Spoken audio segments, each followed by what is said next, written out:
السلام عليكم ورحمة الله وبركاته. اللهم صل وسلم على سيدنا محمد. اهلا بيكم في وصفة جديدة من وصفات اكلة سهلة.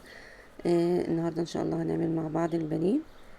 زي ما انتم شايفين كده طالع لونه جميل وكله لون واحد. وهنقول مع بعض طريقة الخلطة بتاعته سهلة جدا ومش مكلفة. هنعملها ببيضة واحدة بس. اي كمية عندك من نص كيلو كيلو الا ربع، هنعملها ببيضة واحدة بس ونوفر في تكلفة البيض. هنسمي الله ونصلي على الرسول صلى الله عليه وسلم ونبدأ بقى وصفتنا. انا معايا نص كيلو بانيه، غسلته كويس زي ما انتم شايفين وحطيته في مصفى لغاية ما صفى المية بتاعته خالص وبقى ناشف كده زي ما انتم شايفين. طبعا كل ما تصفيه كويس وما يكونش فيه اي سوائل، يشرب التتبيلة كويس وما يفكش منك في الزيت. انا معايا هنا بقى الخلطة بتاعتي هنعملها ببصلاية صغيرة وطماطماية وبيضة واحدة بس وقرن فلفل اخضر. ولو عايزة حابة تحطي شوية كاتشب عليها هنضيف عليها معلقة كاتشب. هنعمل بقى كل ده كده في الخلاط. هبدأ بقى اقطع البصلاية كده على 4.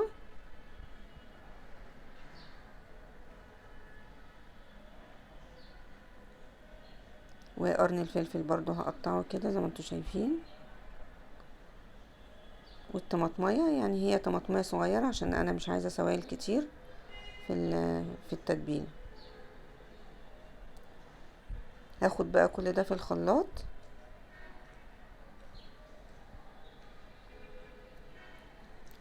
وكمان معاهم البيضة.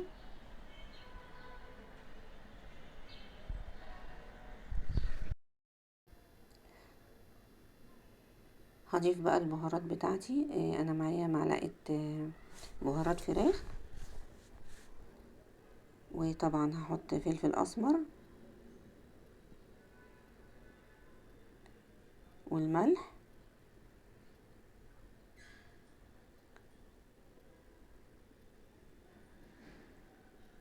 بصوا انا ضفت هنا معلقة زبادي، ممكن تحطي معلقتين لبن او لو عندك زبادي تحطي معلقة زبادي، بتدي طراوة كده للبانيه وبيطلع طري وما ينشفش منك. هضرب بقى كل ده في الخلاط.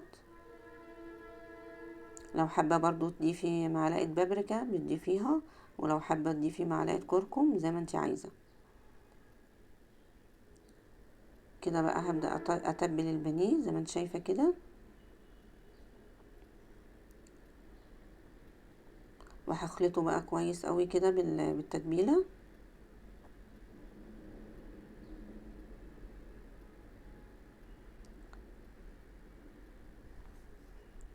التتبيلة دي ممكن تقعد معاكي من ساعة لساعتين في التلاجة. كل طبعا ما بتقعد اطول فترة اطول بتشرب التتبيلة بتاعتها وبتديكي نتيجة افضل. فانا هقلبها بقى كده كويس وهشيلها في التلاجة لمدة ساعتين كده ولا حاجة، وبعد كده هنبدأ نقليها مع بعض.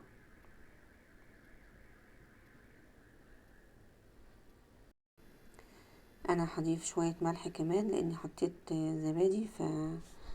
الزبادي طبعا بتقلل نسبة الملح فيها، فعشان يطلع ملحها كويس ضفت شوية ملح كمان صغيرين تاني. وهقلبها بقى كده كويس واشيلها. وممكن برضو تعملي التتبيلة دي وتشيليها في الفريزر وتطلعيها بقى ايه عند الحاجة تستعمليها.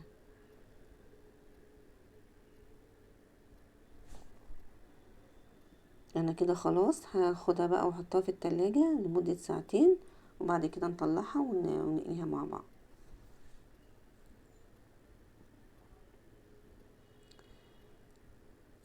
انا هنا بقى هجيب البقسماط. ده البقسماط ممكن تعمليه في البيت. لو عندك بواقي العيش الناشف بتحمصيها كويس في الفرن وبتطحنيها في المطحنة بتاعة الخلاط، وبتضيفي عليها بقى الدقيق والتوابل، ملح فلفل اسمر، بصل بودر توم بودر. ودي طبعا البهارات الاساسية بتاعتها وتخليها عندك بقى في كيس كده في التلاجة تستعمليها بقى عند اللزوم.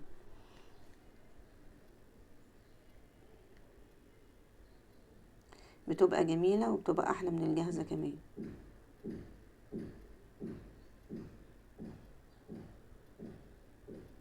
هبدأ بقى اخد البانيه كده وابدأ اضغط عليه بايدي كده كويس عشان ما يفكش منك في الزيت، زي ما انت شايفة كده.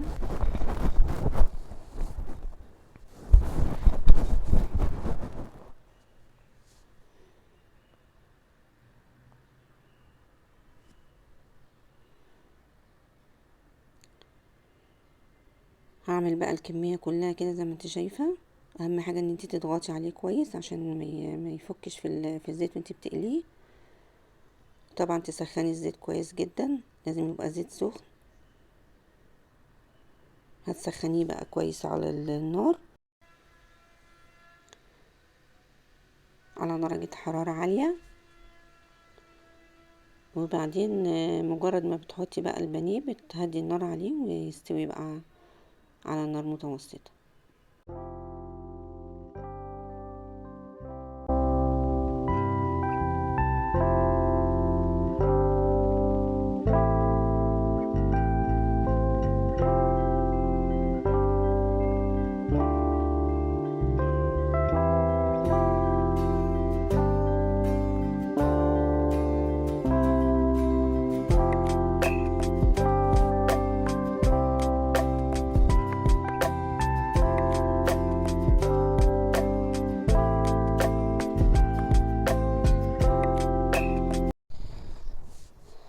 هنا بقى الزيت سخن كويس جدا، وبعدين حطيت البانيه وهديت النار عليه، يعني نار متوسطة، يعني ما تكونش عالية قوي ولا هادية قوي.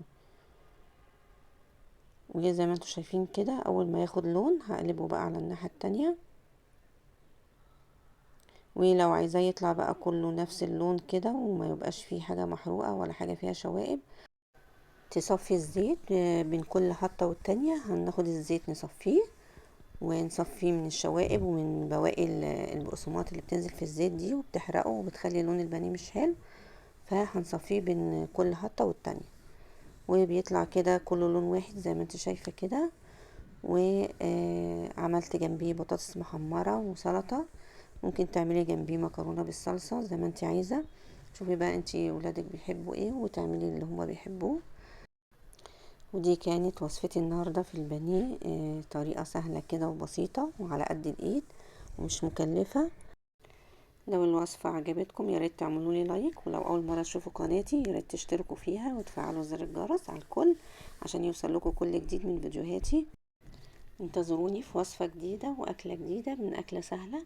كنت معاكم ام مروان، والسلام عليكم ورحمة الله وبركاته.